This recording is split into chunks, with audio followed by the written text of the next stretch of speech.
Yo, welcome back. This is the Kickoff FC show. This is your boy, Right 2012, and that's your boy. Manchester United's biggest fan, Dan Rumba.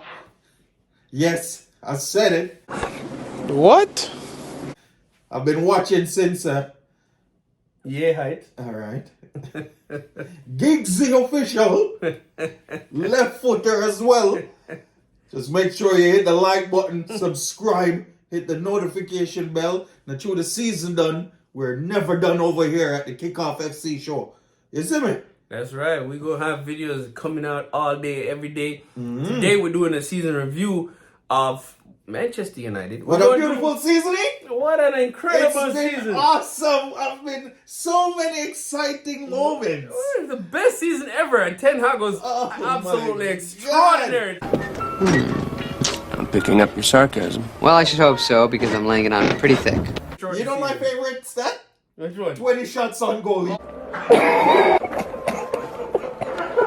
killing me. That was amazing. Oh my Oh, god. that way, the 20 shots on our goal. Yes. And I'm on Anna. It's a beautiful time. Oh, man. Oh, man. Breaking all kinds of records. Crystal Palace had a double on us this Oh season. my word. Home and away. We've lost the most games ever. Yo, get this.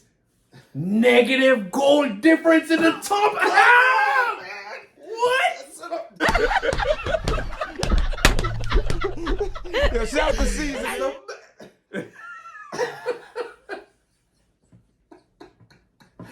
Yo. Oh my god. Yo.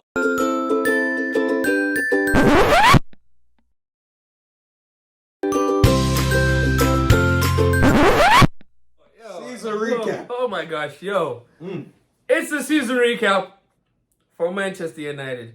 We ended up at a whopping 8th place. Dun, dun, dun. Dun dun dun.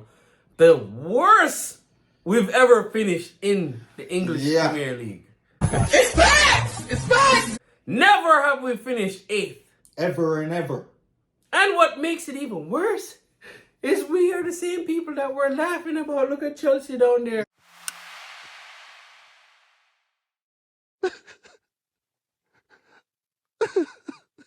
Yeah. The And whole they season. made Europa. Wow. I'm growing depressed. I'm growing very, very, very depressed. They made European football And- not Europa. Side note, they fired their coach. And they fired their coach. And they made Europe. So imagine looking at Ten Hag dirty face at all. Now I'm panicking. Don't panic. No, I am, because I'm going to lose my job. Oh my word. Oh my word. Do we take on Poch? If we fire tonight? It's Absolutely not. got him. Got him. What you want? Gareth Hey, Southgate? no, I want Southgate? no one who has had anything to do with Tottenham. I want nothing from that team. Do not say... No. But I want nothing to do with Tottenham squad. For real, for real. Listen, bro. At this point, I would not be surprised if Ten Hag survives the cut or if he don't. Yeah. And that's win or lose the FA Cup, because really and truly, nobody expects us to win the FA Cup. You have a chance because you're in the dance. Right. You always have a chance because you're there. But nobody expects us to win. True. So, Ten Hag, win or lose the FA Cup, it shouldn't determine your fate, whether you stay or whether you go. You get what I'm saying? And that's just how I see it. But we're going to talk about the coach, because we're going to break this thing down segment by segment. The first thing we want to start at for the season review is, first thing I'd say is, let's talk about the team overall. We get into all the individual accolades after this. But All right. how do you think the team did overall, right? Yeah. And grade the season. What do you think of the team, overall performance of the team? We're not talking about the coach. Right. Just the team. Okay, so for the team performance, I'm excited for the young talent coming through the academy and manifesting on the starting 11. You have Mino, Garnacho, Ahmad. Hopefully they keep him. You know what I'm saying? Because he showed some great things later part of the season when he did get a chance after Anthony, you don't know, wet the bed for like 90% of the season. But yeah, my excitement is more so the youth in the team. So the future looks bright. It's just for make sure so them man then get discouraged and sell them off and try buy some over the hill man them. It's a mess. And then for the rest of the team, there have been quite a few disappointments. There have been several drop-offs in form for this season. I mean, we could use the scapegoat as injuries as the issue, but you're getting paid too much. We have one of the highest per week salaries or something. Mm-hmm. There's no way you're having a drop-off. Nah, blood. Can we drop off your salary? Can we drop off and buy some next month? No. So overall, for me, it's a D plus for the season for the squad. D plus, wow. Yeah. Well, technically speaking, their salary will take a drop off because they miss Europa. So I think part of the stipulation is if you make Europa, you maintain the same, or you make Europe football, you maintain the same salary. If you drop off and don't make European football, then your salary takes a cut. I guess we needed to miss the Europa. So I mean, what more motivation you want than that as a player? You're gonna lose out on like 100 racks? Yeah. Come on, man. Like, that's a lot of money, regardless if you filthy rich or not. For sure. That's a lot of money, you know? So, that's just how I see. But anyway, going back to it, I think the best part of the season was seeing the youth development. The Garnachos, the ManUtd, you know? That, to me, was seeing those young players coming through the academy, that came through the academy, doing really well for the team, is the part that really love. And maybe that was a byproduct of all the injuries that we got. Yes. Which really and truly, that's how we found Rashford, remember? For sure. All the strikers got hurt. We had no choice but to bring somebody up. In there. And Rashford came in and he lit that up and he kept going. You know what I'm saying? So hopefully this is Garnacho's, ManUtd, and all the other youth that had an opportunity to come to the academy and get a chance in the senior team to get some more shine on them. And I don't think Manchester United is looking in the direction to sell off the youth or even loan them out. For the most part. I think they want to keep some of them and just develop a core nucleus where you have a mix of experience, talent, all of that, and then try to bring it all together and make it gel. And we need to bring in some defenders from the academy as well. Kambwala, whoever else is on the under 21 centre back. Bring them into the first team in the summer league here, coming up in the off season.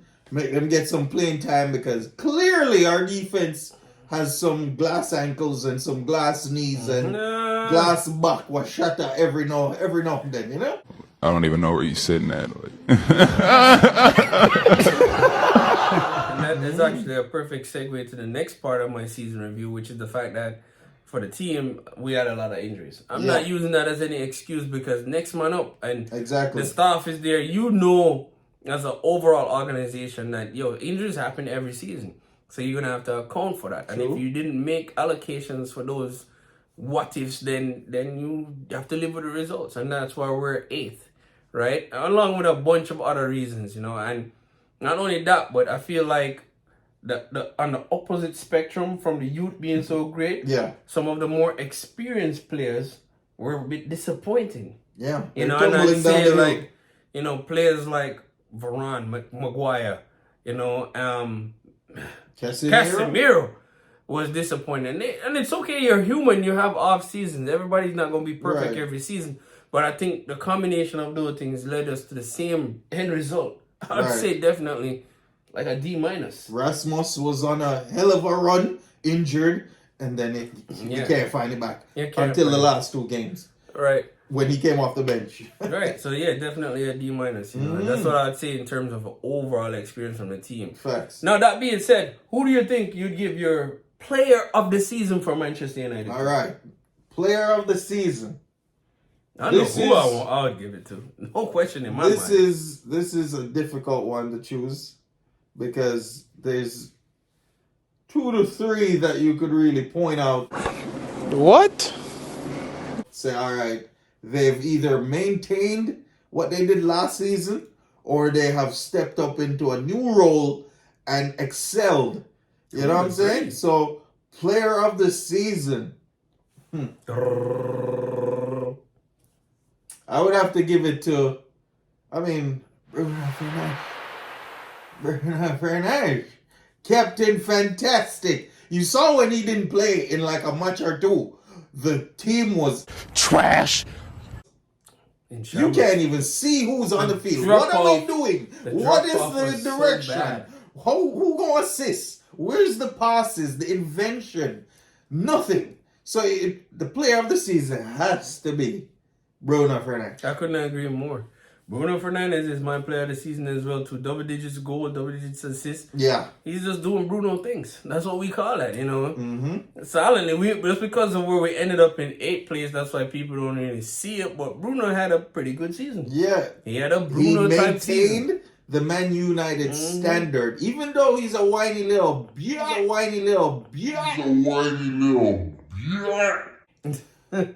He maintained the standard, you know.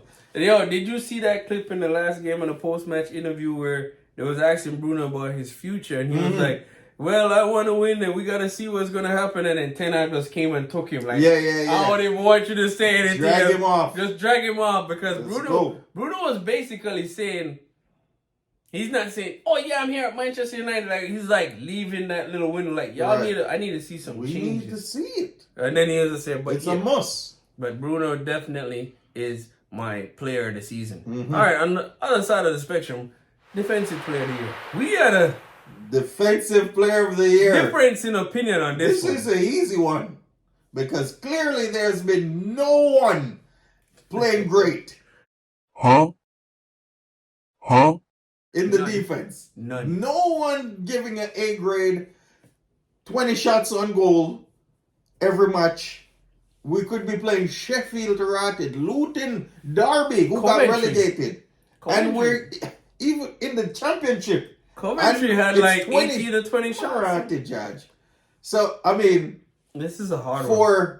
For the duality that he provides and the journeyman, I have to give it to Wan-Bissaka, defensive player of the season. He's stopping the main wingers on every team. He's playing right back. He's playing left back. He's assisting. You know what I'm saying? I have to give it to Wan-Bissaka. Interesting. Well, so hard to debate that because in my opinion, it's hard to even pick a defensive player of the year because I just feel so blasphemous because we have a negative goal difference. We give up so much goal. Or no, it's definitely not you for defensive player of the year. Not gonna happen. That's definitely not the case. No. I think I'd have to go with Dalou. It's so funny because I'm picking Dalou based on his offensive contribution and not his defensive contribution. The main thing is not the main thing. Position is, and that's just it, man. I'm just picking Dalou. It can't be Maguire, can't be Varane, can't be nobody else in that. Can't be Evans. It can't be the Dalou next. played the most matches, so yeah. But the thing is, again, most of his contributions are on the offensive side of the right. ball. So yeah, that's that. I'm gonna stick with that one. All Unheard right, what we got next? Most improved. Most improved. The general, the goal scoring hound dog from up north. You know what I'm saying? The Scottman. Oh my God. The Scottman. The Scottman. None other than the Scott McTominay is my guy for the most improved because he's playing in a new role for the club. He is bulging the onion bag on a regular basis. I beg your pardon? Hold on, He's regular? the only one, compared to what he did any other time. Okay. He's the only one I see when I break down film. No, Flim, right? I'm sorry. Flim. Okay, my fault. I'm losing my Jamaican card here. When we brought down the Flim, McTominay is the only one charging into the box. A ball out wide, he's making runs. Rasmus, make a run, and him at the forward, man. That's how McTominay got his goals. You know what I'm saying? So, it has to be most improved McTominay. Yeah, not only that, but as you can see, shockingly, which we'll get to the coach, but He played a different formation in the last 2 games for the first time all season. The last 2 games he played different formation. And who was at the top of the false 9? Scott McTominay. Right? And he did it for Scotland. And he was doing it for Manchester United. Yeah. And to be fair, Scott McTominay showed why he deserves to stay on this Manchester United team. 100%. And that's one person. Unless somebody offering me a big bank for Scott McTominay, you staying on the squad, dog. And I think people legit like Scott McTominay. Because like, he hustles. He hustles. He's good on both sides of the ball. You know, I wouldn't say elite, but we know he has the ability to score. And he has the ability to defend. And this season, he has shown that he is the most improved player, in my opinion. Especially given the fact that he had so much goal contributions for the team. At one point, he was our leading goal scorer. For a long part of the season, he was our leading goal scorer. Crazy to even think. Good job to Scott McTominay. Most beautiful season. You already know, man. Catch a vibe with us, man. This your boy, Ride 2012, and that's your boy, Don Rumba. Thanks for watching, man. We out of here.